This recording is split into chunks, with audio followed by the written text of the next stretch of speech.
Writer വായിച്ചുകൊള്ളു. Sivagiri തീർത്ഥാടനം. തീർത്ഥാടനമോ? ശിവഗിരിയിലോ? കൊള്ളാം. കുഴൽ വെള്ളത്തിൽ കുളിക്കുകയും ചെയ്യാം, നമ്മളുടെ ശാരദാദേവിയെ വന്ദിക്കുകയും ചെയ്യാം. നല്ല കാര്യം. വായിക്കണം, കേൾക്കട്ടെ. ഞങ്ങൾക്ക് ശിവഗിരി ഒരു പുണ്യസ്ഥലമായി തൃപ്പാദങ്ങൾ കൽപ്പിച്ച് അനുവദിക്കണം എന്ന് അപേക്ഷിക്കുന്നു. വർക്കല ജനാർദ്ദന ക്ഷേത്രം പുണ്യസ്ഥലമാണല്ലോ. അതിനടുത്തുള്ള ശിവഗിരി കൂടി പുണ്യസ്ഥലം ആകുമോ? സവർണരുടെ പുണ്യസ്ഥലങ്ങളിൽ ഞങ്ങൾക്ക് പ്രവേശനമില്ല സ്വാമി. അല്ലാതെ പോകുന്നവർക്ക് ദേഹോപദ്രവവും മാനക്കേടും പണനഷ്ടവും ആണ് ഉണ്ടാകാറുള്ളത്. തൃപ്പാദങ്ങൾ കൽപ്പിച്ചാൽ ശിവഗിരി പുണ്യസ്ഥലമാകും. അവിടുന്ന് കൽപ്പന ഉണ്ടായാൽ മതി. നാം പറഞ്ഞാൽ ശിവഗിരി പുണ്യസ്ഥലമാകുമെന്നാണ് റൈറ്ററും വൈദ്യരും, അല്ലേ? ഞങ്ങൾ അത് പൂർണ്ണമായി വിശ്വസിക്കുന്നു. അപ്പോൾ നാം പറയുകയും നിങ്ങൾ രണ്ടാളും വിശ്വസിക്കുകയും ചെയ്താൽ ആകെ 3 പേർ ആയി മതിയാകുമോ? കൽപ്പനയുണ്ടായാൽ ഞങ്ങൾ 20 ലക്ഷവും ഞങ്ങളെപ്പോലുള്ള മറ്റ് അധകൃതരും ശിവഗിരി പുണ്യസ്ഥലമായി സ്വീകരിക്കുകയും വിശ്വസിക്കുകയും ചെയ്യും. വിശ്വാസം ഉണ്ടല്ലോ, കൊള്ളാം. അനുവാദം തന്നിരിക്കുന്നു. തീർത്ഥാടകർ ആണ്ടിലൊരിക്കൽ ശിവഗിരിയിൽ വരണമെന്നാണ് ആഗ്രഹിക്കുന്നത്.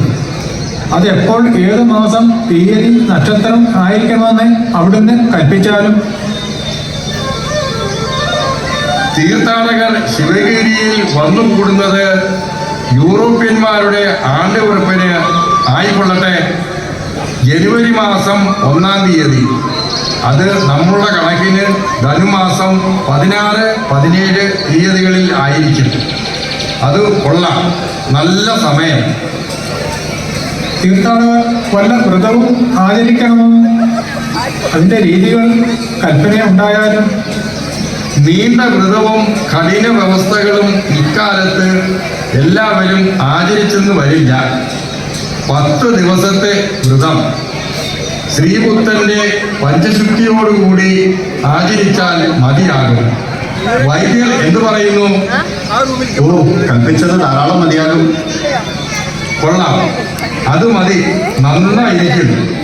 തീർത്ഥാടകരുടെ വസ്ത്രധാരണ രീതിയിൽ വല്ല പ്രത്യേകതയും ഉണ്ടായിരിക്കണമോ? വെള്ള വസ്ത്രം ഗൃഹസ്ഥന്മാരുടേത്, കാഷായം സന്യാസിമാർക്ക്, കറുത്ത തുണിയും കരിമ്പടവും ശബരിമല തീർത്ഥാടകർക്ക്, ശിവഗിരി തീർത്ഥാടകർക്ക് മഞ്ഞ വസ്ത്രം ആയിക്കൊള്ളട്ടെ. എന്താ? ശ്രീകൃഷ്ണന്റെയും ശ്രീബുദ്ധന്റെയും വസ്ത്രം. അത് കൊള്ളാം, നന്നായിരിക്കുന്നു. സ്വാമി, തീർത്ഥാടകർ രുദ്രാക്ഷം ധരിക്കണമോ? വേണ്ട.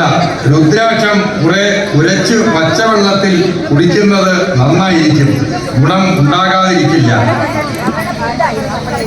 ഇനി എന്തെങ്കിലും ചോദിക്കാനുണ്ടോ? ഇല്ല, ഇനിയും ഒന്നുമില്ല. ശ്രീബുദ്ധന്റെ പഞ്ചശുദ്ധി വ്രതം അറിയാമോ വൈദ്യർക്ക്? അറിയാം. പറയണം, കേൾക്കട്ടെ.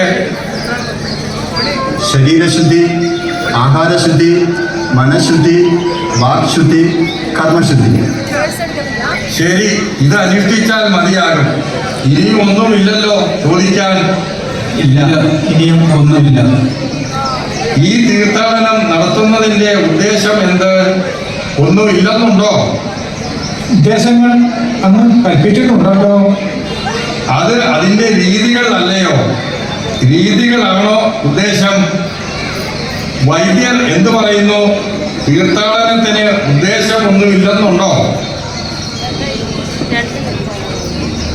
വിദ്യാഭ്യാസം, ശുചിത്വം, ഈശ്വരഭക്തി, സംഘടന, കൃഷി, കച്ചവടം, കൈത്തൊഴിൽ, ശാസ്ത്ര സാങ്കേതിക പരിശീലനങ്ങൾ.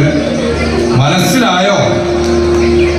ഈ വിഷയങ്ങളിലെ ഓരോ വിഷയത്തിലും പ്രാഗൽഭ്യമുള്ളവരെ ക്ഷണിച്ചു വരുത്തി പ്രസംഗം പറയിക്കണം. ജനങ്ങൾ അച്ചടക്കത്തോടുകൂടി ഇരുന്ന് ശ്രദ്ധിച്ച് കേൾക്കണം. കേട്ടതെല്ലാം പ്രവൃത്തിയിൽ വരുത്താൻ ശ്രമിക്കണം. അതിൽ വിജയം പ്രാപിക്കണം.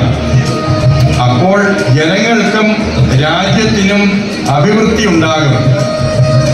ശിവഗിരി തീർത്ഥാടനത്തിന്റെ പ്രധാന ഉദ്ദേശം ഈ അഷ്ടലക്ഷ്യങ്ങളായിരിക്കണം.